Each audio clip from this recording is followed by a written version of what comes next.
ये जो नोटिफिकेशन है वो रिन्यूअल की प्रक्रिया को पूरी तरह से बदलने वाला है। वो ये कहता है कि अब आपको जो है कोर्स करना पड़ेगा, उसके बाद आपका असेसमेंट होगा। असेसमेंट का मतलब आपका एग्ज़ाम होगा कि यह कोर्स जो है सभी को करना ज़रूरी है जो रजिस्टर्ड है, यानी ऑलरेडी फार्मासिस्ट हैं। अगर आप ये कोर्स नहीं करेंगे। नमस्कार साथियों, जय हिंद।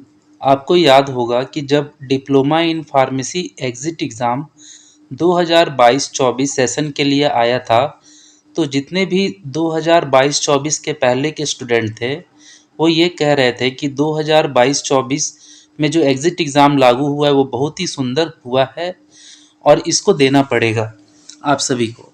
और ख़ासकर जो बैचलर इन फार्मेसी वाले स्टूडेंट थे या फिर जो 2022 से पहले पास आउट हो चुके थे और फार्मासिस्ट बन चुके थे, उनके लगातार कमेंट आ रहे थे कि जो फार्मासिस्ट है आज के दिन में जो एग्ज़िट एग्ज़ाम से बचना चाहते हैं वो मेहनत करना नहीं चाहते। वो अपनी नाकामयाबी के कारण एग्ज़िट एग्ज़ाम का विरोध कर रहे हैं। लेकिन समय का चक्र बहुत ही अजीब होता है और समय की मार जब पड़ती है तो अच्छों की बोलती बंद हो जाती है। कुछ ऐसा ही हुआ है कि पीसीआई का जो लास्ट नोटिफिकेशन है 18 अक्टूबर का, जिसमें फार्मासिस्ट के रजिस्ट्रेशन के रिन्यूअल के लिए एक कोर्स को मैंडेटरी कर दिया गया है। अब बहुत सारे बच्चे को रिन्यूअल का मतलब नहीं समझ में आता है। रिन्यूअल का मतलब होता है कि अगर आपके पास फार्मासिस्ट का रजिस्ट्रेशन है और उसे अगर आप हर साल रिन्यूअल नहीं करवाते तो उसका वैल्यू शून्य हो जाता है, यानी ज़ीरो हो जाता है।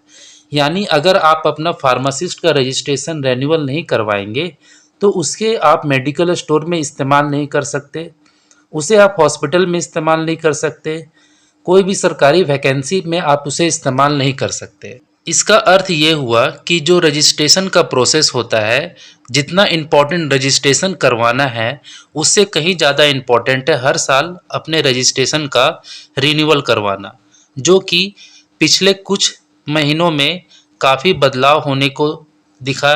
और ख़ासकर ये जो नोटिफिकेशन है वो रिन्यूअल की प्रक्रिया को पूरी तरह से बदलने वाला है, क्योंकि पहले जो रजिस्ट्रेशन का रिन्यूअल होता था उसमें मात्र आप कोई मामूली सी फीस दे करके रजिस्ट्रार के ऑफिस में जा करके अपना रिन्यूअल करवा सकते थे।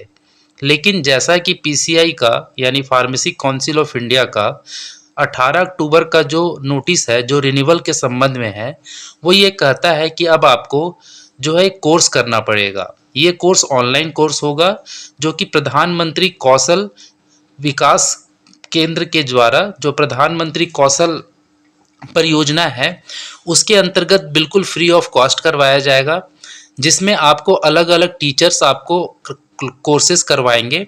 उसके बाद आपका असेसमेंट होगा। असेसमेंट का मतलब आपका एग्ज़ाम होगा, ये मॉक एग्ज़ाम होगा और उसमें पास होने के बाद आपको एक सर्टिफिकेट प्रदान किया जाएगा। ये सर्टिफिकेट प्रदान करने के बाद उसे आप रिन्यूअल के लिए इस्तेमाल करेंगे। और ये ऐसा मत समझिए कि आप ये कोर्स नहीं करेंगे तो कोई बात नहीं, क्योंकि ये मैंडेटरी कर दिया गया है। मैंडेटरी का अर्थ होता है आवश्यक रूप से लागू कर देना। अब ये देखना होगा कि जो लोग पहले एग्ज़िट एग्ज़ाम को अच्छा बता रहे थे, आज वही लोग इस कोर्स के बारे में बहुत ही ज़्यादा नेगेटिव कमेंट कर रहे हैं, जैसा कि आप देख रहे हैं।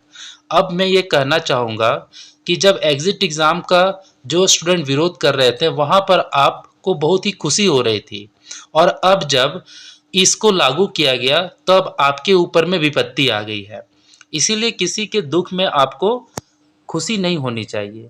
अगर किसी एक फार्मासिस्ट के साथ अगर कोई तकलीफ़ है तो आपको उसके साथ खड़ा रहना चाहिए, क्योंकि फार्मासिस्ट के ऊपर में जितने भी तरह के नियम कानून लगाए जा रहे हैं वो हो सकता है किसी भी और भी मेडिकल कोर्स में नहीं लगाए जा रहे। और ऐसा लगता है हमारी गवर्नमेंट को कि फार्मासिस्ट जो है बहुत ही आसानी से बन जाते हैं लोग, जिसके चलते इनका समय समय पर हर साल एक तरह का कोर्स करवाना चाहिए और रिन्यूअल के समय एक सर्टिफिकेट प्रोवाइड करवाना चाहिए ताकि इनकी स्किल और क्वालिटी जो है डेवलप हो सके। लेकिन मेरा ये प्रश्न है कि जिस तरह से आप फार्मेसी का ये आप कोर्स करवा रहे हैं, उसके स्किल को डेवलप कर रहे हैं, ठीक उसी तरह से अन्य पैरामेडिकल कोर्स जैसे कि नर्सिंग हो गया, और ड्रेसर हो गया या फिर डीएमएलटी हो गई या ओटी हो गया, इन सब के बारे में भी आपको सोचना चाहिए और उसके उत्थान के लिए भी इसी तरह का कोर्स लागू करना चाहिए, ताकि उनका जब रजिस्ट्रेशन का रिन्यूअल हो तो वो भी इस तरह का कोई सर्टिफिकेट प्रस्तुत कर सके। इसके अलावा आपने बहुत सारे यूट्यूबर से इस कोर्स के बारे में डिटेल जानकारी तो प्राप्त कर ही ली होगी, लेकिन सबसे इम्पोर्टेंट बात यह है कि यह कोर्स जो है सभी को करना जरूरी है जो रजिस्टर्ड है, यानी ऑलरेडी फार्मासिस्ट हैं।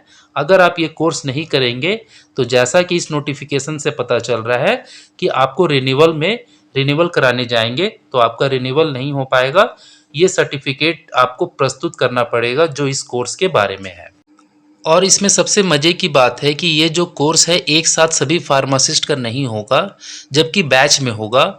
और अगर आप गूगल में सर्च करेंगे तो 2019 तक जो फार्मासिस्ट की संख्या है हमारे इंडिया में वो करीब 1 मिलियन है। 1 मिलियन का मतलब 10 लाख।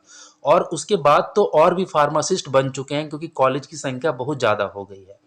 इस तरह से कम अगर आप 10 लाख का भी एक एवरेज माने तो कम से कम सभी को ये कोर्स करवाने के लिए 37 महीने लग जाएंगे, यानी 3 साल से भी ज़्यादा समय लगेगा। यानी कि आपका नंबर आते आते हो सकता है इसमें टाइम लग जाए। इसीलिए जितना जल्दी हो सके आपको इस कोर्स को करना चाहिए और जो इसमें सिखाई गई बातें हैं उसको आपको सीखनी चाहिए। वैसे इस कोर्स के बारे में आप क्या सोचते हैं, कमेंट बॉक्स में ज़रूर बताएं। मिलते हैं नेक्स्ट वीडियो में, तब तक के लिए बाय बाय।